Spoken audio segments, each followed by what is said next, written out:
आजकल तो आप हर रोज ये सुनते हैं कि एफआईज ने इतना खरीदा, इतना बेचा, एफआईज इतने एक्टिव हैं, कम है, ज़्यादा है, पैसा आ रहा है, जा रहा है। कभी आपके मन में ऐसा एक कोई सवाल आया है कि ये एफआईज कब से भारत में आए, कब से शुरू हुआ और सबसे पहली एफआईज कौन सी थी भारत में? नहीं आया ना ख्याल।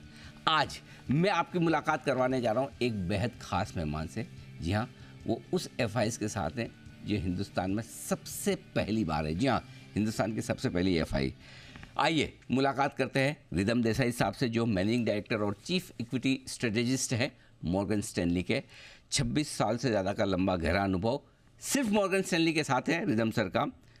26 साल रिदम सर, इतना लंबे समय तक एक ही ऑर्गेनाइजेशन है, वो भी मैं आपसे पूछूंगा। लेकिन उससे पहले बताऊं कि आप इक्विटी की जो पूरी रिसर्च टीम है, स्ट्रेटजी टीम है, उसको हेड करते हैं और लगातार साल दर साल rhythm sir best equity strategist का अवार्ड लेकर जाते हैं, दूसरों के लिए छोड़ते नहीं हैं। पिछले 30 साल से इंडियन इक्विटी मार्केट को और दुनिया भर के बाजारों को बहुत ही क्लोजली ट्रैक कर रहे हैं। और मुंबई से ही आपने वेलिंगटन इंस्टीट्यूट से एमबीए की डिग्री भी हासिल की है। मॉर्गन स्टैनली के साथ इतना लंबा समय बिताया है। आज हम जानेंगे समझेंगे रिदम सर से कि दुनिया भर की एफआईज भारतीय बाजारों के बारे में क्या सोच रही है। चुनावों के बाद अब अगले 3 साल 5 साल भारतीय बाजारों के लिए क्या बड़ी चीज़ें होने वाली है। बजट भी आ रहा है, मॉर्गन स्टैनली के क्या टारगेट्स हैं सेंसेक्स निफ्टी बाज़ार के लिए, कौन से सेक्टर्स उन्हें और स्टॉक्स उन्हें पसंद है। ढेर सारे सवाल हैं जिनकी मैं शुरुआत करता हूं सर से। लेकिन सबसे पहले सर, सबसे पहली एफआईज मॉर्गन स्टैनली और आप उनके साथ इतनी लंबी इनिंग 26 साल की। जनरली मैंने ये देखा है, बहुत सारे दोस्त लोग हैं एफआईज में, लेकिन इतना लंबा कोई टिकता नहीं है। मॉर्गन स्टैनली खास फॉर्म है, बहुत खास जगह है। और जिनको भी इंटरेस्ट है शेयर बाज़ार में या इन्वेस्टमेंट बैंकिंग में, कैपिटल मार्केट्स में, तो मॉर्गन स्टैनली में तो ज़रूर आना चाहिए। क्या बात है, दुनिया की श्रेष्ठ फर्म है मेरे हिसाब से इस क्षेत्र में। क्या बात है, बहुत ही बढ़िया। एक चीज़ और कहना चाहता हूँ सर, आमतौर पर कई सारे एफआईज हैं जो हिंदुस्तान में बड़ा पैसा लगा रहे हैं, लंबे समय से हैं, और हम कोशिश भी करते हैं उनके लोगों को बुलाएं, जाने समझें, हमारे दर्शक जो हिंदी बोलने समझने वाले हैं, लेकिन बड़ा मुश्किल है पकड़ना। क्योंकि सर नेचुरली आपके जो क्लाइंट्स हैं या आपके जो इन्वेस्टर्स हैं वो इंग्लिश स्पीकिंग है ज़्यादातर है, लेकिन फिर भी सर आप हर बार हमारे लिए समय निकालते हैं। ये आपकी एक सीएसआर एक्टिविटी है, मैं ये समझता हूँ। नहीं, श्रेय आपको जाता है अनिल जी। आपने मुझे प्रोत्साहन दिया कि हिंदी में बात करो, ज़्यादा लोगों को समझ में आएगा। अंग्रेज़ी की ऑडियंस इतनी छोटी है, 5% ऑडियंस है जी पूरी टीवी ऑडियंस में, मतलब ये अपने शेयर बाज़ार की न्यूज़ चैनलों में तो पहुंच नहीं होती है और ज़्यादा लोगों को समझ में आया। तो मैं कोशिश कर रहा हूँ इतने सालों से और आपसे सीख रहा हूँ थोड़ी हिंदी। तो नहीं, बहुत मज़ा आता है। और हिंदी इतनी स्पष्ट नहीं है ना, बहुत अच्छी है। नहीं, टेक्निकल शब्दों में थोड़ी परेशानी होती है, लेकिन मैं कोशिश करूंगा। ना आप बिल्कुल, जहाँ if you are short of words आप आराम से इंग्लिश बोलिए, कोई दिक्कत वाली बात नहीं। हमारा इरादा तो ये कि हमारे दर्शक समझ पाएँ कि एफआईज भारत को कैसे देखते हैं। तो अभी आप ही ये हाल ही में आपकी कॉन्फ्रेंस भी, और मेरे ख्याल से हिंदुस्तान में जितने भी दुनिया भर के इन्वेस्टर्स के लिए कॉन्फ्रेंसेज होती हैं, उनका एक दौर चलता है, कई सारे ब्रोकरेजेस करते हैं, सबसे ज़्यादा मोस्ट अवेटेड मॉर्गन स्टैनली की कॉन्फ्रेंस होती है कि यहाँ किसको इनविटेशन आया है, किस कंपनी को मौका मिल रहा है रिप्रेजेंटेशन देने का, स्टेज मिल रहा है। इस बार का रेस्पॉन्स कैसा रहा सर? तो आपने जैसे कहा कि मॉर्गन स्टैनली भारत में सबसे पहले एफआई थी, तो भारत में सबसे पहले कॉन्फ्रेंस भी मॉर्गन स्टैनली ने रखा था। मेरे हुए 27 साल, थोड़ा सा करेक्शन है, और ये हमारी 26वीं कॉन्फ्रेंस थी। ओके, क्या बात। तो मैं हर कॉन्फ्रेंस में था। हमारे एक्चुअली एशिया पैसिफिक में भी अभी 22-23 कॉन्फ्रेंसेस हो गई है, मतलब लगातार 26 सालों से हम कर रहे हैं। क्या बात है। तो और इस बार की कॉन्फ्रेंस की खास बात है? हाँ, तो भारत में जो इंटरेस्ट है वो ऊंचाई पे ही है जी, और जो बाहर के निवेशक हैं उनको दिक्कत सिर्फ मूल्यांकन से, वैल्यूएशन से है। अच्छा। तो वो अभी जान रहे हैं उनको। मैं आपको बताऊं, एक्चुअली में जो रियल ग्राउंड रियलिटी हमारे यहाँ जो निवेशक हैं, खास करके रिटेल निवेशक, वो भारत को ज़्यादा अच्छी तरह से समझते हैं। अच्छा समझते हैं। हाँ, जो दूर बैठे हैं, जो लंदन में बैठे, जो न्यूयॉर्क में बैठे हैं, उनको उतनी समझ में नहीं आ रही है जो भारतवर्ष में आज हो रहा है। क्योंकि ये मैं जैसे एकदम क्रूडली बोलूँ तो घोड़ा तबेले के बाहर निकल गया है, भाग रहा है। हाँ, और इन्हें ये समझ में नहीं आ रहा है जो परिवर्तन हुआ है पिछले 5-10 सालों में। वो उनकी समझ में अभी तक आया नहीं है। तो वो समझ रहे हैं मेरे हिसाब से। अगर एक फोरकास्ट करूं तो अगले 6 महीने में भरपूर मात्रा में फ्लोज आने वाले हैं। क्या बात करें। मेरा सर नेक्स्ट सवाल मैं यही पूछने वाला कि भाई ये क्यों बेच रहे हैं? नहीं, क्यों हम लोग खरीद रहे हैं ना।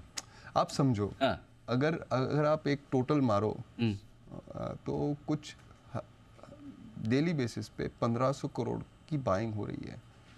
करेक्ट। रिटेल की, डायरेक्ट म्यूचुअल फंड के थ्रू, इंश्योरेंस कंपनी के थ्रू, HNI की और PMS स्कीम्स में सब मिला के हर रोज 1500 करोड़ की डेली बाइंग है। करेक्ट। आप बाजार में आओ, 9:15 को 1500 करोड़ तैयार है। हाँ। अब आप समझो जी कि इसमें म्यूचुअल फंड वाले हैं, इंश्योरेंस वाले हैं। अगर ऐसा सोचे कि बाजार बहुत महंगा हो गया, मैं 5 दिन के लिए नहीं खरीदता हूँ, तो 5 दिन के अंत पे उनके पास 5000 करोड़ का बैलेंस हो जाएगा। फिर लगो। हाँ, तो और मुश्किल होगी। अब बाजार में डेली बेसिस पे नेट फ्लो तो जीरो होता है। करेक्ट। ठीक है, तो अब खरीदने वाले तो 9:15 को तैयार हो जाते हैं, तो बेचने वाला कौन है?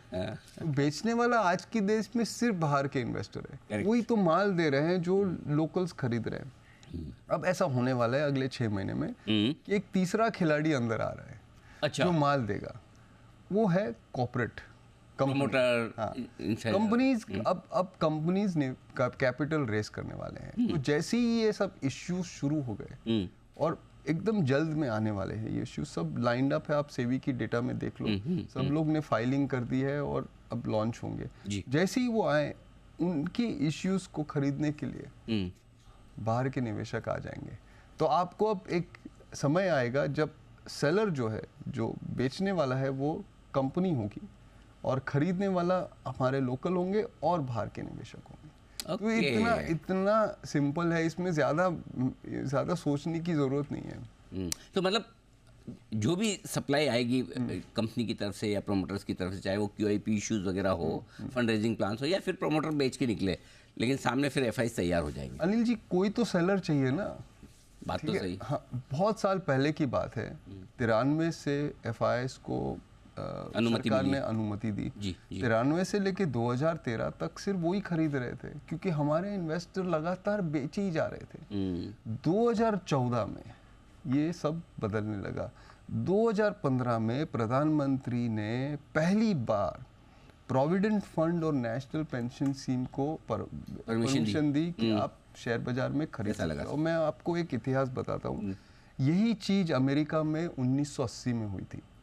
अमेरिका में जो अपने यहाँ प्रोविडेंट फंड होता है, वहाँ पे उसको 401k बोलते हैं, 401k बोलते हैं। 401k। तो 401k को प्रेसिडेंट रेगन ने पहली बार परमिशन दी थी 1980 में, और वहाँ से शुरू हुआ अमेरिका में रिटेल बाइंग, और वो ख़त्म हुआ नैस्डैक के बबल के साथ। 20 साल चला। ओके। और आप देखो कि उसमें क्या हुआ कि 2000 के बाद ये जो बेबी बूमर्स कहते हैं अमेरिका में, वो सब रिटायर होने लगे। तो उन्होंने सब अब पैसा वापस लेना शुरू कर दिया। हमारे यहाँ तो ये रिटायरमेंट का दौर आने वाला नहीं है 20, 30, 40 साल तक। अभी तो शुरुआत हुई है। अभी तो शुरुआत हुई है। और दूसरी बात, अमेरिका में अगर आप घरेलू बैलेंस शीट को देखो तो 40% शेयर बाजार में। हमारे यहाँ वो आंकड़ा 8-9% पे पहुंचा है अब जाके वो भी। हाँ, बहुत लंबा समय। मैं और एक आपको नंबर देता हूँ। पिछले साल कुल मिला के घरेलू सेविंग $700 बिलियन के आसपास था। ठीक है। उसमें से 50 से $60 बिलियन इक्विटी मार्केट में है। मतलब टोटल सेविंग का 10% भी नहीं है। नहीं है। अभी भी 50-60 बिलियन सोने में जाता है। ओके। करेक्ट। $350 बिलियन हमने प्रॉपर्टी में डाले। ओके। अब ये 700 है। आप समझो कि इसमें से आपने तय किया कि अब मैं 15% डालूं इक्विटी में, तो और बनता है, क्योंकि इक्विटी जो है मेरे हिसाब से सबसे बेस्ट परफॉर्मिंग एसेट क्लास रहने वाला है। तो बहुत सारे लोगों को ये अभी करना बाकी है। तो मेरे हिसाब से ये बदलने वाला नहीं इतनी जल्दी। और आपने 4 जून को देख लिया। समझ में किसको आया कि एनडीए की सरकार बन रही है, वो समझ में सिर्फ यहाँ लोकल्स को ही होता है। हाँ, उस दिन फॉरेन इन्वेस्टर्स को ये बात समझ में ही नहीं आई। वो तो बेच के ही गए थे। हाँ, बेच के गए थे। ठीक बात है। नहीं, बहुत बहुत इंटरेस्टिंग। और इंटरेस्टिंग बात ये है कि 3 तारीख को खरीद के गए, जिस दिन हमारे यहाँ लोगों ने समझ लिया था कि ये एग्जिट पोल ना सही काम के नहीं है। और मैंने बहुत लोगों को समझाया था उस दिन। आप अगर देखो पिछले 4 लोकसभा के एग्जिट पोल्स, हर एक एग्जिट पोल गलत जाता है, गलती पड़ रहा है। और गलती की मात्रा 20-25% है। ऐसी नहीं है कि मामूली मार्जिन से गलत जाते हैं। इस बार हमने रिजल्ट सर हमने सैटरडे को नहीं, हमने संडे को एग्जिट पोल किया था जी ने। और हमने आर्टिफिशियल इंटेलिजेंस से 10 करोड़ का सैंपल साइज लेके गया। Okay. हमारी 305 सीटें आ रही थी, लेकिन वो सबकी 350-400 में हमारी तो दबी गई। बाद में दूसरे दिन पता चला कि सबसे सही एग्जिट पोल जी ग्रुप का, हमारा जी मीडिया का रहना। एनीवे, लेकिन चूंकि आपने कहा कि चुनाव के नतीजे के बाद, और अच्छा नतीजों से पहले भी सबको इंतजार था रिजल्ट के बाद खरीदेंगे, रिजल्ट के दिन थोड़ा सा मौका मिला। अब एक तरफा बाजार भाग रहा है, क्या कुछ उम्मीदें बाजार की है, और आप क्या अगले 5 साल में बड़ा हिंदुस्तान में होते हुए देखना चाहते तो पहली बात मैं बोल दूं, खास करके जो नए निवेशक है बाजार में, और बहुत सारे ऐसे हैं कि शेयर बाजार कभी भी सीधी रेखा में नहीं जाती है। करेक्ट। ओके, ये आपको बहुत समझना ही पड़ेगा। ठीक समझ लेना पड़ेगा। ये फिक्स डिपॉजिट नहीं है कि आप रोज सवेरे उठे और थोड़ा ब्याज आपके अकाउंट में आ गया। ये ऐसा नहीं है, उतार चढ़ाव होंगे और काफी होंगे। और जब नीचे आएगा बाजार, तब मैं आपको ध्यान सबको होना चाहिए कि उस समय खरीद लेना चाहिए, क्योंकि तेजी तो है, लंबी तेजी है। मैंने ऑलरेडी मेरे रिसर्च में बोल दिया है, सबसे लंबा और सबसे अच्छा बुल मार्केट ये वाला है अपने इतिहास में। और अभी बहुत समय बाकी है इसमें, 4-5 साल और चलेगा ये आराम से मेरे हिसाब से। तो आपको जब भी एक मौका मिले तब खरीद लेना चाहिए, लेकिन सीधी रेखा में नहीं जाएगा। तो सर ये अब जो हो रहा है ना, सीधी रेखा में रोज सवेरे हम आते हैं, निफ्टी पे 0.5%, 1%, ये परमानेंटली चलने वाला नहीं है। ये आएगा एक समय, करेक्शन। मैं अभी बोल नहीं सकता हूँ कब आएगा, बहुत सारे ट्रिगर्स हैं, आ सकता है, कभी भी हो सकता है, लेकिन वो जब आएगा तब आपको अड़े रहना चाहिए कि अब मौका है, मैं खरीद लेना। अच्छा, मैं बीच में आपको रोक रहा हूँ क्योंकि आप अगले 5 साल का बताने, क्योंकि आपने कहा कि अभी तो ये शुरुआत हुई है बुल मार्केट। ये शुरुआत नहीं, 4 साल से चल रहा है। हाँ, वही पता करना, जैसे मुंबई सेंट्रल से निकल गई ट्रेन अहमदाबाद के लिए, आपका नेटिव प्लेस कहीं गुजरात भी होगा।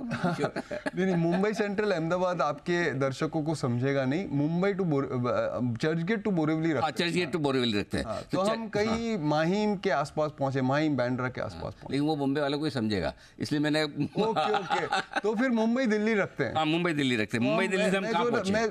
मैं रतलाम पहुंचे हैं। रतलाम पहुंचे, उससे पहले आ गए। अभी तो हाफ मेरा नेटिव प्लेस दाहोद है, हम दाहोद पहुंचे। दाहोद पहुंचे, रतलाम भी नहीं पहुंचा। दाहोद से 1 घंटा दूर रतलाम है। तो बिल्कुल ठीक बात है। अभी तो मतलब 30-35% भी नहीं आपने पूरा देखा है। तो अभी तो ये इतनी तेजी में भी इतना से। अच्छा हाँ, अब आप बता रहे थे 5 साल में क्या बड़ा हो सकता है हिंदुस्तान में? बहुत कुछ होने वाला है।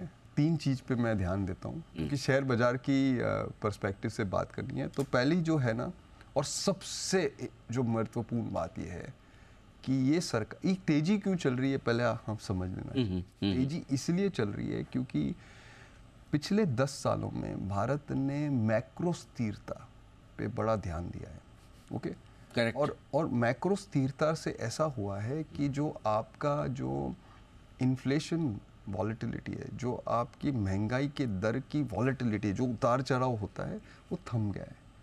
वो सबसे न्यूनतम लेवल पे आ गया है। 70-75 साल में ऐसा हमने देखा नहीं है।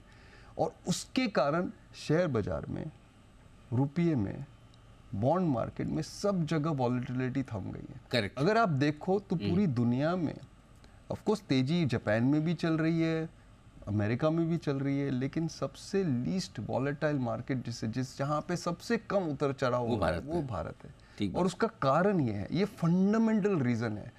इसके कारण रिटेल निवेशक आ रहे हैं। सही बात। रिटेल निवेशकों से बाजार नहीं चल रहा है, बाजार चल रहा है इसलिए रिटेल आ रहा है। ये बात सही है। ये भी समझना जरूरी है। 100%। और ये बाजार इसलिए चल रहा है।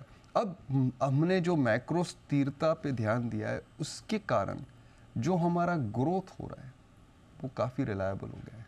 करेक्ट। उसे हम प्रिडिक्ट कर सकते हैं। ओके, और बड़ी अच्छी तरह से प्रिडिक्ट कर सकते हैं, और इसके कारण शेयर में तेजी है। ये दोनों कारण मिला। अब मेरे हिसाब से जो प्रधानमंत्री का जो पहला फोकस है, जो जो जो उनका केंद्र है, वो मैक्रो स्टेबिलिटी पे। आप देख लो जो उन्होंने किया। अब जैसे इलेक्शन रिजल्ट के बाद सबका मानना था रूरल स्पेंडिंग आ जाएगा। क्यों? क्योंकि रूरल इंडिया ने भाजपा के विरुद्ध वोट दिया है। बात वो पहले गलत है। मेरे हिसाब से कोई यहाँ पे रूरल और अर्बन की स्प्लिट हुई नहीं है। जो हुई है वो अलग तरीके से हुई है, और वो सब शेयर बाजार के साथ लेना देना नहीं है। तो एक तो पहले वो कंक्लूजन ही गलत था।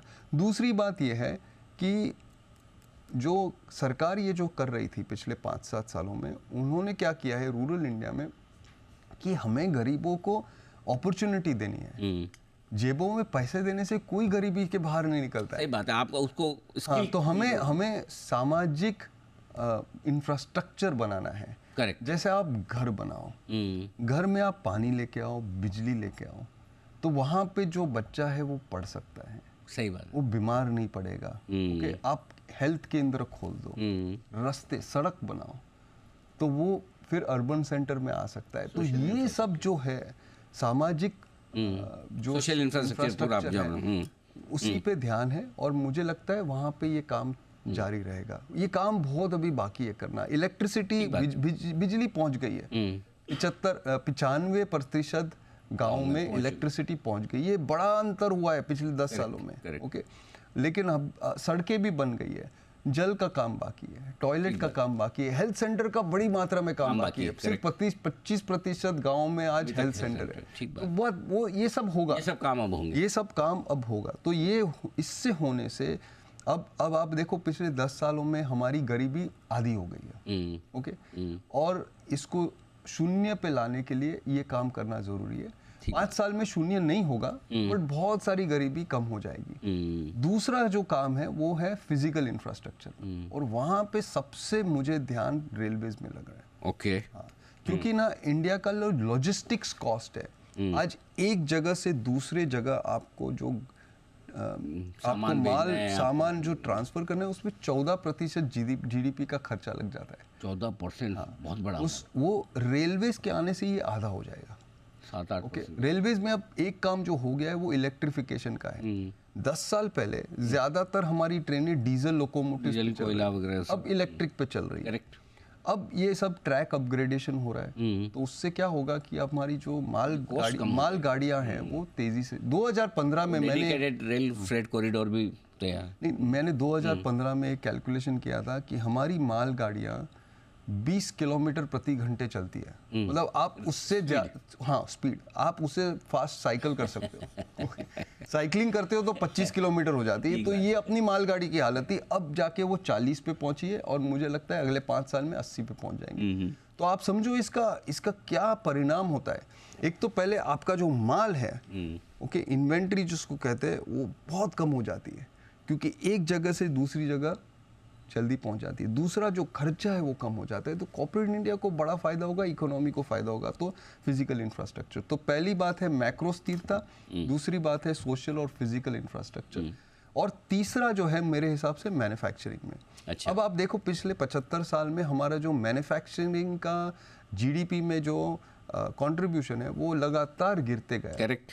उसके कई कारण हैं, मैं वो कारणों पे अब नहीं जाऊंगा क्योंकि काफ़ी समय लगेगा। लेकिन वहाँ पे हमें काम करना है, और वहाँ से हम जॉब्स जनरेट करेंगे।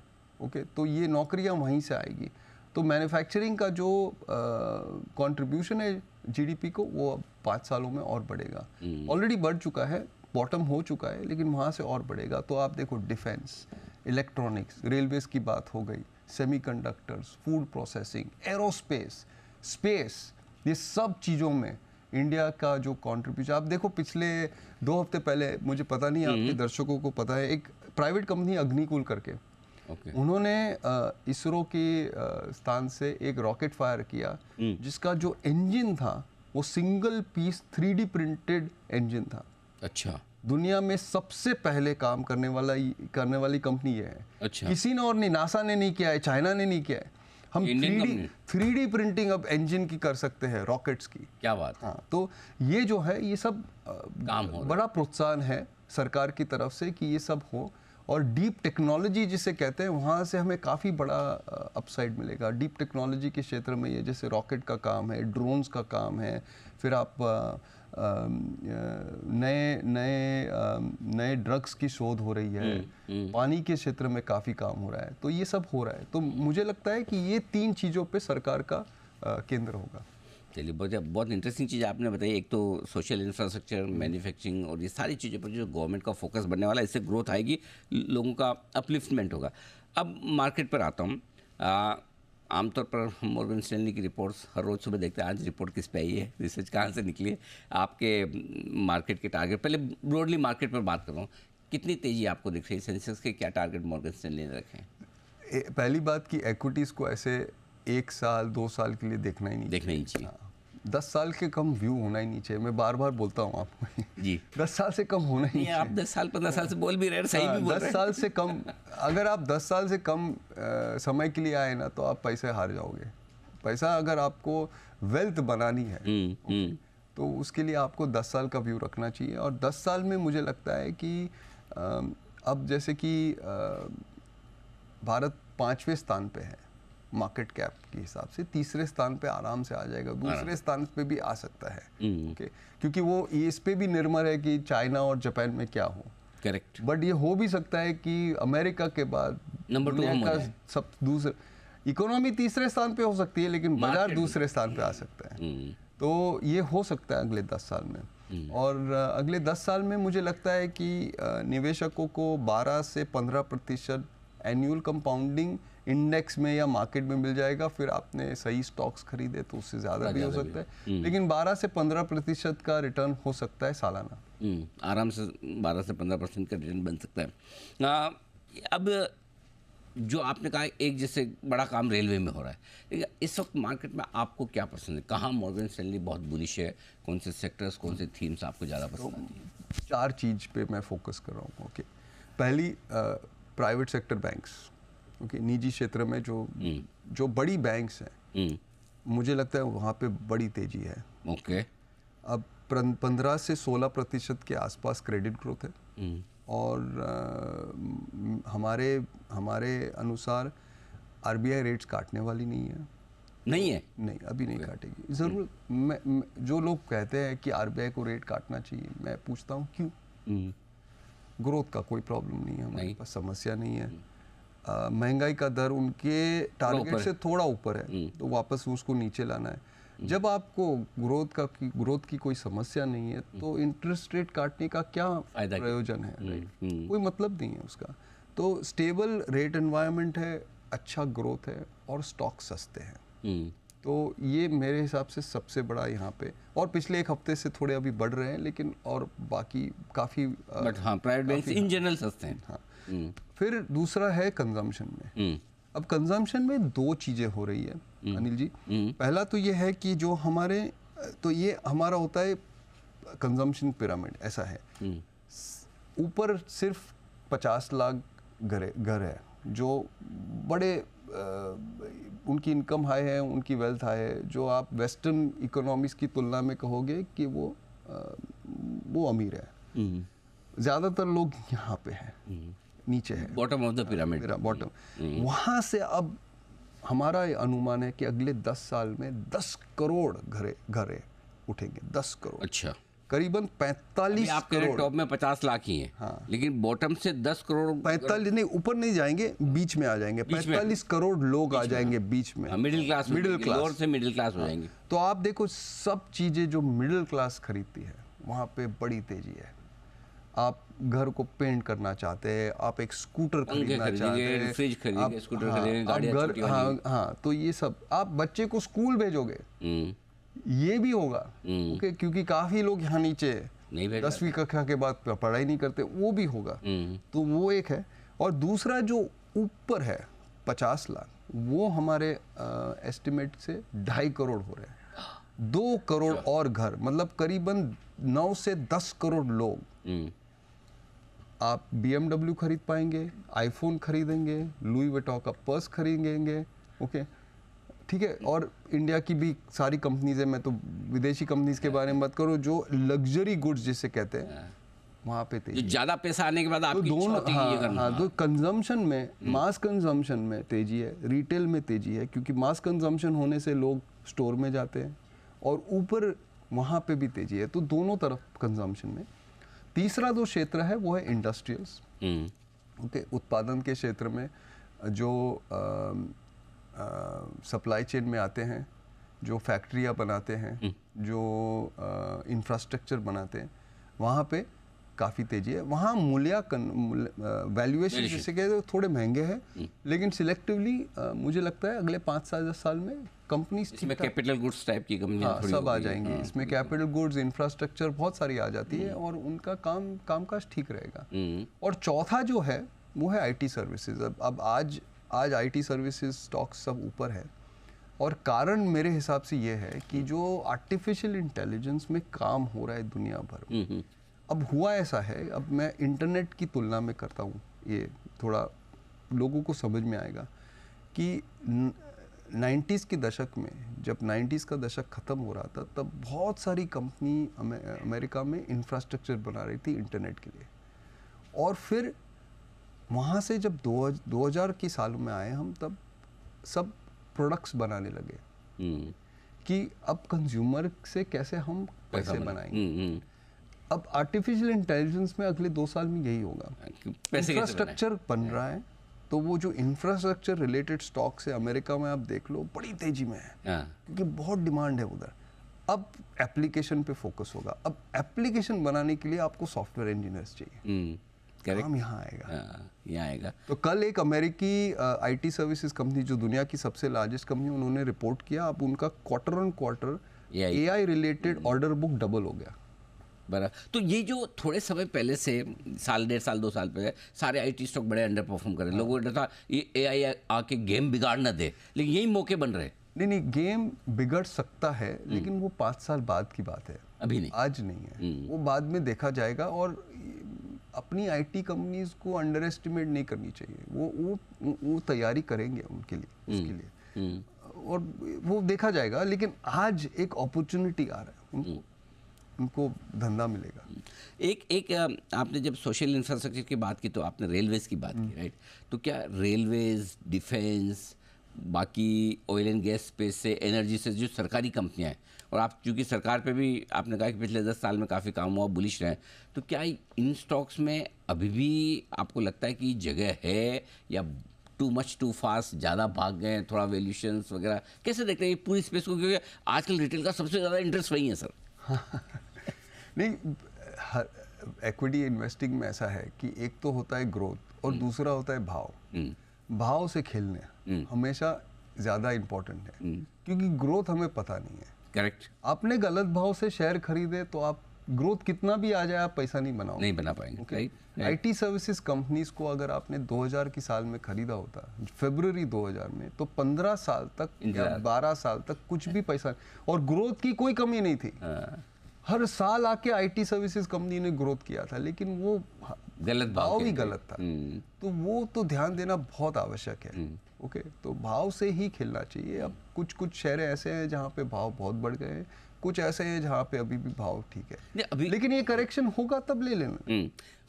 तो करेक्शन में आपको इनके भाव पुराने देखें तो लगता है बहुत बढ़ गए, ओवरऑल मार्केट के वैल्यूएशन से देखें तो लगता है अभी भी ठीक है। नहीं, मैं भाव जब मैं कहता हूँ तो प्राइस की बात नहीं कर रहा हूँ, वैल्यूएशन की बात कर रहा हूँ। भाव कितना स्टॉक बढ़ा है उसका कुछ लेना देना नहीं है वैल्यूएशन के साथ, क्योंकि अर्निंग्स भी बढ़ी है। ठीक बात है। अगर आप देखो पिछले 5 साल में, अब निफ्टी के बारे में बात करते हैं, तो लोग कहते हैं निफ्टी बड़ा महंगा है, अब खास करके बाहर के निवेशक। तो मैं उनको समझाता हूँ, पिछले 5 साल में निफ्टी प्रति साल 15% से बढ़ा है, राइट। और निफ्टी के जो अर्निंग्स है, प्रॉफिट्स है, वो भी 15% बढ़े हैं।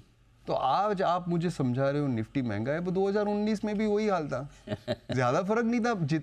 जितनी निफ्टी कंपनीज ने अर्निंग्स दी है, जितना मुनाफा दिया है, उतनी उनके बड़े बढ़ा है। हाँ। तो कुछ ऐसा नहीं है कि 15% का आपने अर्निंग्स दिया और 30% का कंपाउंडिंग हुआ है निफ्टी में, ऐसा नहीं हुआ है। तो आई थिंक वो भाव का मतलब वैल्यूएशन है, यहाँ प्राइस नहीं है। कुछ सवाल सर मैं आपको प्योरली रिटेल इन्वेस्टर्स के पर्सपेक्टिव से ही पूछ रहा हूँ। जैसे अब सारा पैसा रिटेल इन्वेस्टर को मिड कैप स्मॉल कैप में लगाना है। अच्छा, फंड भी आप बोलो नहीं तुम मत लगाओ, फंड में लगाओ, तो फंड भी एप्लीकेशन वही देनी है सारे मिड कैप। आप देखिए 35,000 करोड़ आया है पिछले महीने, लेकिन ज़्यादातर पैसा सारा मिड कैप स्मॉल कैप में आ रहा है। तो क्या करना चाहिए, क्या पसंद है आप? दो चीज़ मैं बताऊंगा। ओके, जी। एक तो पहले कि 2020 में जब कोविड चल रहा था, तब निफ्टी की जो 50 कंपनीज थी ना, अब पूरे लिस्टेड कंपनीज का अगर आप मुनाफा देख लो, उसमें से 53% मुनाफा 50 कंपनीज के पास थी। अच्छा, बाकी 1500 कंपनीज के पास 47% थी। ओके, सारे 50 कंपनी मिलके आधे से ज़्यादा, आधे से ज़्यादा। पूरा प्रॉफिट हुआ। अब हम्म, वो जो 53% है वो 28 हो गया है, हम्म, और जो 47 था वो 72 हो गया है। तो कहने की बात यह है कि जो हमारी छोटी कंपनीज है वो भी बड़ी हो रही है। उन्होंने ज़्यादा मुनाफा में ग्रोथ दिया है, प्रॉफिट ग्रोथ उनका ज़्यादा रहा है। ओके। तो ये जो बाजार में हो रहा है बेवकूफ़ी का काम नहीं है, बाजार को दिख रहा है। यहाँ पैसा बन और ऐसा ही होता है जब ग्रोथ साइकिल आता है, जैसे अंग्रेजी में मैं कहूँ, जब टाइड आती है, when the tide comes the smallest boats lift the most। बड़ी शिप्स नहीं उठती है टाइड से, बड़ी शिप्स तो है। तो ये एक ग्रोथ साइकिल में हमेशा छोटी और मीडियम साइज कंपनीज का परफॉर्मेंस ज़्यादा अच्छा होता है। ओके, ये एक पहली बात। दूसरी बात जो पहले मैंने कही पीएसयूज के बारे में, वो भी यहाँ पे लागू होती है। भाव से आपको देखना है। अब कोई कंपनी के शेयर 100 टाइम अर्निंग्स पे है तो थोड़ा समझ के करना चाहिए। ऐसा मैं नहीं बोल रहा हूँ 100 टाइम मल्टीपल गलत है या सही है, लेकिन सोच समझ के करना चाहिए। मैं तो ये भी बोलूँगा कि 7 पे अगर है तो भी सही है, ऐसा नहीं है। मल्टीपल के कम होने या ज़्यादा होने से भाव गलत या सही नहीं होता है। वो आपको समझना पड़ेगा फंडामेंटल्स। आंख बंद करके इंडिविजुअल स्टॉक्स में इन्वेस्ट करना खतरनाक है, और इसीलिए इसमें म्यूचुअल फंड्स आपको सपोर्ट देते हैं, क्योंकि म्यूचुअल फंड लोग काम करते हैं और उस हिसाब से, हाँ, तो उस हिसाब से वो खरीदते हैं, तो आपको थोड़ा सा कंफर्ट आएगा उसमें। लेकिन अगर आप इंडिविजुअल शेयरों में काम कर रहे हैं तो ये समझना ज़रूरी है कि अगले 5 साल का जो ग्रोथ आ रहा है वो भाव में ऑलरेडी है, आ चुका है, तो फिर आप पैसा नहीं बनाओगे। और वही बात है, आईटी सर्विसेज 2000 के साल में अभी तक वहाँ पहुँचे नहीं है। लेकिन अगर आपको याद होगा कि 2018 जनवरी में स्मॉल और मिड कैप्स स्टॉक्स बड़ी तेजी में थे, और वहाँ से क्योंकि वो वैल्यूएशंस महंगे थे, 2 साल तक किसी ने कुछ पैसा नहीं बनाया। क्या अभी वो सिचुएशन आ गई है यहाँ मिड स्मॉल कैप शेयरों में, या अभी भी बाकी है? अगर आप मुझे पूछे अगले 6 महीने का अगर मैं व्यू दूं, तो मुझे लग रहा है कि बड़ी कंपनियां आउट परफॉर्म करेगी। बड़ी कंपनियां आउट में, लार्ज कैप थोड़े 6 महीने के व्यू से। रिस्क अगर 5 साल का व्यू अगर पकड़े तो छोटी और तो आप बोल ही रहे हैं भाई 10 साल की तेजी है। स्मॉल और मिड कैप में ही ज़्यादा पैसा है 5 साल की व्यू में। लेकिन अगले 6 महीने में ऐसा हो सकता है कि कोई ख़राब न्यूज़ आ जाए और उसमें स्मॉल और मिड कैप ज़्यादा करेक्ट होंगे और लार्ज कैप नहीं करेक्ट होंगे, और वो आपको फिर मौका मिल जाएगा। ठीक बात है, क्योंकि आप कह रहे कि अगर 10 साल की तेजी है तो नेचुरली ये जो मिड और स्मॉल कैप कंपनियां यही बड़ी बनेगी आगे फ्यूचर में। एक और इंटरेस्टिंग चीज़ है, बड़ी इवेंट है भी सामने, जो सरकार बनने के तुरंत बाद बजट आने वाला है, और इस बार लोग बड़े उत्साह से बजट देखना चाहते हैं कि भाई पहली बार सरकार थोड़ी बिना बहुमत वाली आई अपने दम पर, बीजेपी 240 आई है, तो क्या वाकई में कुछ एडजस्टमेंट वाला बजट होगा, पॉपुलिस्ट बजट होगा? बिल्कुल नहीं। आपको जैसे मैंने बोल दिया पहले कि प्राइम मिनिस्टर मोदी मैक्रो स्थिरता पे बिल्कुल उनका ध्यान। अब बजट की बात छोड़ो, सरकार के बनने के बाद, कैबिनेट बनने के बाद 2 बड़े महत्वपूर्ण डिसीजंस लिए सरकार ने। पहली दिन लिया था कि रूरल क्षेत्र में घर बनाएंगे हम 2 करोड़ की जगह 3 करोड़। उन्होंने ये नहीं बोला कि हम अब आपको ज़्यादा पैसा दे रहे हैं। ओके, अभी 2 दिन पहले उन्होंने खरीफ क्रॉप के भाव दाम अनाउंस किए, उसमें 5% बढ़ोतरी दी है। कुछ भी इन्फ्लेशन से दूर नहीं किया है उन्होंने। ऐसा नहीं बोला अब हम चावल में 10% का। तो इससे आपको एक बहुत क्लियर समाचार मिल रहे हैं कि मैक्रो स्थिरता पे फोकस है। तो बजट में कोई फिस्कल कंसोलिडेशन पे मुझे नहीं लगता है हटने वाले हैं। निर्मला जी वहीं पे रहेंगे। 5%, 5.1% का फिस्कल डेफिसिट था फरवरी के इंटरिम में, अब वो 5 हो सकता है, 5.1 भी हो सकता है। उनके पास 30 बेसिस पॉइंट्स की रूम आ गई है। आरबीआई के डिविडेंड के कारण। ओके, तो उनके पास वो थोड़ी सी जगह है, 10-12 बिलियन डॉलर की जगह है। वो थोड़ा सा उसमें से थोड़ा फिस्कल कंसोलिडेशन करेंगे और उसमें से थोड़ा खर्चा कर देंगे। अगर टैक्स काटना है तो टैक्स काट सकते हैं, अगर उनको और सोशल इंफ्रास्ट्रक्चर या और थोड़ा रेलवेज में खर्चा करना है तो वहाँ करेंगे। तो वो थोड़ा सा अंतर है, इंटरिम और फाइनल बजट में अंतर इतना ही है। मतलब और ऑफ कोर्स ये जो 5 साल का उनका जो व्यू है वो आ सकता है, क्योंकि वो रोड मैप एक दे देंगे, रोड मैप आ सकता है। तो एक रोड मैप आएगा और ये जो उनके पास 10-12 बिलियन डॉलर की जो डिविडेंड का चेक आया उसको क्या करते हैं वो देखना है हमें। और इकोनॉमी का रोड मैप आपको क्या दिखता है? आपको अगले 3 साल 5 साल के लिए कैसे दिखती है इकोनॉमी? किस तरह की ग्रोथ आप भारत मेरा ये मानना है अनिल जी कि हम लोग ने जो गरीबी पे काम किया है पिछले 7-8 सालों से वो बरकरार रहेगा। गरीबी कैसे हटती है? गरीबी हटती है जीडीपी की ग्रोथ की बढ़ने से। ओके, आज हमारा जीडीपी ग्रोथ करीबन 6.5-7% की ट्रेंड लाइन पे चल रहा है। मेरा ये मानना है कि ये अगले 5 साल में 7 या 7.5 की रेंज में आ सकता है।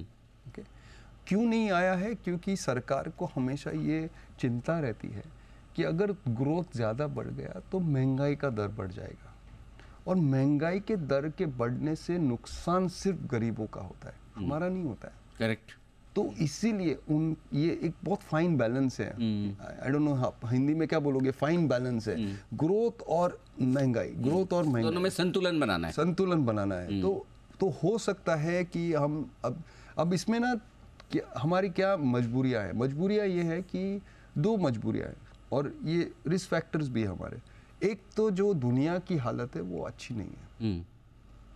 पिछले 15 सालों में इतना कर्जा बढ़ गया है दुनिया भर में और पॉपुलेशन की एजिंग हो गई है। ओके, तो दोनों को लेके जो आप ग्लोबल डिमांड देखो वो कम है।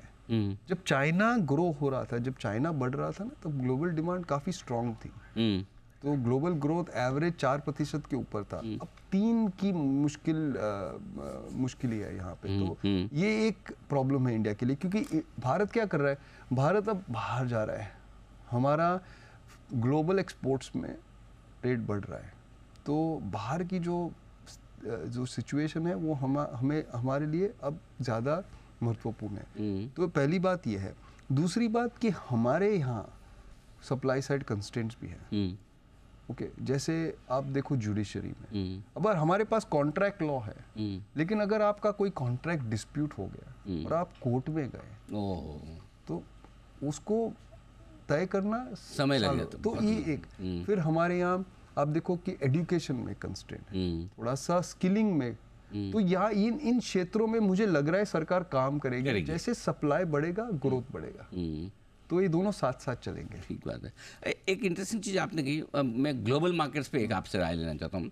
अमेरिका भी लाइफ हाइपर कर रहा है लगातार, मतलब वहाँ तो समझ नहीं आता हमें, हम यहाँ देख कर कि हो क्या रहा है अमेरिका में।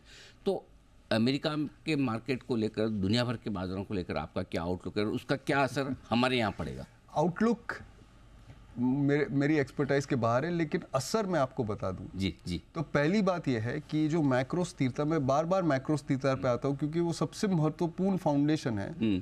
तो उसके कारण जो ये टेक्निकल वर्ड है, बेटा जो है इंडिया का, वो एक ज़माने में 1.3 हुआ करता था इमर्जिंग मार्केट की तुलना में। तो इमर्जिंग मार्केट अगर 10% बढ़े तो हम 13 जाते थे। राइट। ओके, और अगर वो गिरे तो हम बहुत ज़्यादा गिर जाते थे। अब वो जाके 0.3 हो गया है।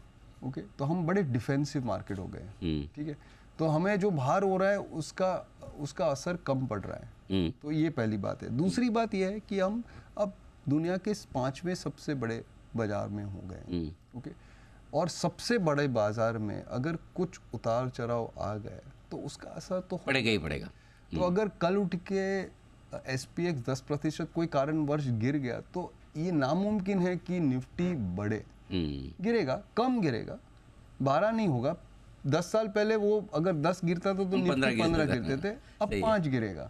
और जो मैंने पहले बात की, करेक्शन आ सकता है। तो एक कारण ये हो सकता है बाहर के मार्केट। हाँ, बाहर के मार्केट में। अब चाइना में आप देख लो ना, स्थिति अच्छी नहीं है चाइना में बहुत सारा कर्ज है और उनकी जो जनसंख्या है वो गिर रही है, पॉपुलेशन गिर रहा है, तो उनको बहुत तकलीफ हो रही है ग्रोथ के लिए, तो उसका भी असर भारत पे आ सकता है। तो ज़्यादातर रिस्क भारतीय बाजारों के लिए जो है वो बाहर की ज़्यादा है, अंदर की कम है, एकदम सही है ना? हाँ, ये मानना ठीक एकदम है। सही है। अच्छा, ये अभिमन्यु 2020 के बाद जो हमारे मार्केट में आए सारे के सारे नए इन्वेस्टर्स, इन्होंने अभी तक कोई ढंग ढंग की मंदी देखी नहीं है। ईश्वर न करे कि देखनी पड़े, लेकिन उसके लिए क्या तैयारी रखनी चाहिए पहले, और आए तो वर्स्ट केस सिनेरियो में कितना ख़राब हो सकते हैं, क्या रिस्क हो सकती है इंडियन मार्केट्स के लिए? क्योंकि अभी तक हम सारी अच्छी अच्छी बातें कर रहे हैं, तो थोड़ा वो भी नए इन्वेस्टर्स तो एक तो है कि अमेरिका के मार्केट्स गिर गए, ओके, अमेरिका के मार्केट्स खास तरीके से तो एआई के ऊपर चल रहे हैं, ठीक है, तो बड़े कॉन्सेंट्रेटेड है, ब्रॉड बेस्ड नहीं है बुल मार्केट, अपनी तरह नहीं है, हमारे यहाँ ब्रॉड बेस्ड है। हमारे यहाँ हमारे क्वालिटी वाली हमारे यहाँ तो लार्ज कंपनीज कम परफॉर्मेंस दे रही हैं, उल्टा है। हाँ उल्टा है। तो ये बड़ा दिस इज इम्पोर्टेंट पॉइंट है ये। तो अगर वहाँ करेक्शन आ गया तो इंडिया पे असर हो सकता है। दूसरा कि कुछ कारणवश गलत पॉलिसी हो गई, ओके, तो उसका असर आ सकता है। मैं ऐसा सोचता हूँ कि मैक्रो स्टेबिलिटी पे अगर ध्यान हट गया कोई कारणवश, तो उसके कारण हमें चिंता होनी चाहिए। उसके अलावा ज़्यादा रिस्क नहीं है बाजार में। रिस्क ये है कि भाव ज़्यादा बढ़ जाते हैं तो करेक्ट हो, वो तो ठीक बात है। और पिछले 4 सालों में काफ़ी बार निफ्टी 5 से 10% करेक्ट आया भी है, और ये सब अभिमन्यु को समझ लेना चाहिए कि ये होगा ही। यही बाजार का यही है एक बड़ा ट्रैक रिकॉर्ड कि जिस दिन आप आते हो ना उसी दिन भाव बन जाता है और फिर उसके बाद नीचे आता है। इंतजार इस बार। बट जब नीचे आता है तो थोड़ा सा आपके जेब में थोड़ा सा एम्यूनेशन हमेशा रखना है, थोड़ा पैसे होना चाहिए हमेशा, कभी भी फुल्ली इन्वेस्टेड नहीं होना चाहिए, क्योंकि वो करेक्शन में नहीं तो आप पार्टिसिपेट नहीं कर पाओगे। इस बार अब की बार यही हुआ कि गिरता है लेकिन बढ़ इतना जल्दी जाता है ना, तो टाइम वाइज करेक्शन तो होता ही नहीं कि बहुत दिनों तक ना बढ़े कि फ्रस्ट्रेशन आ जाए, तो इसलिए लोग थोड़े कॉन्फिडेंट ज़्यादा है। एक सवाल और मेरा, ये आखिरी सवाल। कॉन्फिडेंस एक बहुत खतरनाक चीज़ है क्योंकि वो कब ओवर कॉन्फिडेंस बन जाए ना वो हमें पता नहीं चलता है, तो बहुत ध्यान रखना चाहिए कॉन्फिडेंस के बारे में। प्योरली इन्वेस्टर्स के लिए रिदम सर, क्या ये सोचना रीजनेबल है कि अगले 3 साल में बाजार दुगना हो सकता है यहाँ से? 3 साल में मुश्किल, या 5 साल में हो सकता है, 5 साल में हो, 5 साल में तो इजीली हो सकता है, 3 साल थोड़ा सा जी। बाजार मैंने जैसे कहा था पहले कि सीधी रेखा में चलती नहीं है। करेक्ट, ये चीज, ओके, तो वो तो अगर मतलब बॉटम से 3 साल में अगर डबल हो गई तो उसके बाद करेक्शन भी अच्छा खासा हो जाएगा। अच्छा, वो बात समझ लेनी चाहिए। हाँ, अगर 3 साल में डबल हो गई तो करेक्शन भी अच्छा आ जाएगा, और ऐसा होगा कि उसमें मैक्रो में और अर्निंग सब ठीक ठाक होंगी, लेकिन बाजार के भाव इतने अगर चढ़ गए तो फिर उसके बाद आपको तैयारी रखनी पड़ेगी कि लंबा करेक्शन आ जाए। बुल केस सिनेरियो में आपका सेंसेक्स का टारगेट 92,000 का है, 92,000। ये तो अगले 12 महीने का, बट 3 साल में तो खैर कहानी बढ़िया बन सकती है। लेकिन हाँ, लेकिन अभी जो पिछले 3-4 सालों में इन्वेस्टर है, बेचने का कोई सिग्नल नहीं आया कि आप छोड़ के भाग जाओ? नहीं, अभी तक नहीं आया ऐसा कुछ नहीं। ये इस पे मैं रोज है, फ्रॉथ है, मैं हर महीने इस पे ध्यान देता हूँ। अच्छा, कि बेचने का सिग्नल आ जाए कोई, लेकिन नहीं आया है। बुल मार्केट का, ओके, ये आपने बात छेड़ी है तो मैं इस पे बात कर लूँ। बुल मार्केट का पीक 6 जगहों से आता है, ओके, 5 या 6 जगहों से। एक होता है क्रेडिट एक्सेस, ओके, ये सब मैं अंग्रेजी आप अनुवाद करते जाइए, बिल्कुल ठीक बात है। क्रेडिट एक्सेस मतलब बड़ी मात्रा, हाँ, तो वो अभी तक हुआ नहीं है, ओके। दूसरा होता है मार्केट में लेवरेज, यानी कि अनाप शनाप आपने एफएनओ में पोजीशन बना रखी है, उधार लेके पैसा लेकर, तो वो अभी तक हुआ नहीं है, ठीक है। फिर होता है मुनाफे में एक पीक, मेरे हिसाब से वो अर्निंग्स का साइकिल, मतलब अर्निंग साइकिल अभी तक पीक नहीं हुआ है। हम करीबन आधे लेवल पे पहुंचे हैं और यहाँ से दुगना हो जाएगा अर्निंग। तो तीसरा होता है, चौथा होता है वैल्यूएशंस। तो अब निफ्टी 20-22 मल्टीपल पे है, लेकिन पिछले बुल मार्केट में 32 तक गया था, ठीक बात है, समय है। और 5वां होता है सेंटिमेंट, जिसे हम कहते हैं, ओके। तो वो सेंटिमेंट थोड़ा मुश्किल है, बट मैं आंक लेता हूँ, वॉल्यूम्स देखते हैं हम, हम एम्प्लॉयड वॉलेटिलिटी देखते हैं, हम फ्लोज देखते हैं, ये सब मिला के सेंटिमेंट उतना भी ओवर बुलिश नहीं है। मतलब वो एक्सट्रीम लेवल पे नहीं है जो मैंने 2000 की साल में देखा था। नहीं वैसा 2008 जनवरी में देखा था, लोगों ने गले गले तक नाक तक भर 1992 में देखा था, वैसा कुछ वो हुआ नहीं है बिल्कुल। ये तीन थे मेरे 30 साल के बाजार की एक्सपीरियंस में, ये तीन बड़े सेंटिमेंट के पीक्स थे, वहां पे हम नहीं पहुंचे अभी, बहुत दूर है। छोटे पीक हो सकते हैं, छोटे पीक में छोटे करेक्शन आते हैं। ठीक बात है। तो ये कुछ ऐसे हैं जो कारण जिनकी वजह से आपको लग सकता है कि बाजार पीक बना, लेकिन अभी पिक्चर बहुत बाकी है मेरे दोस्त, राइट।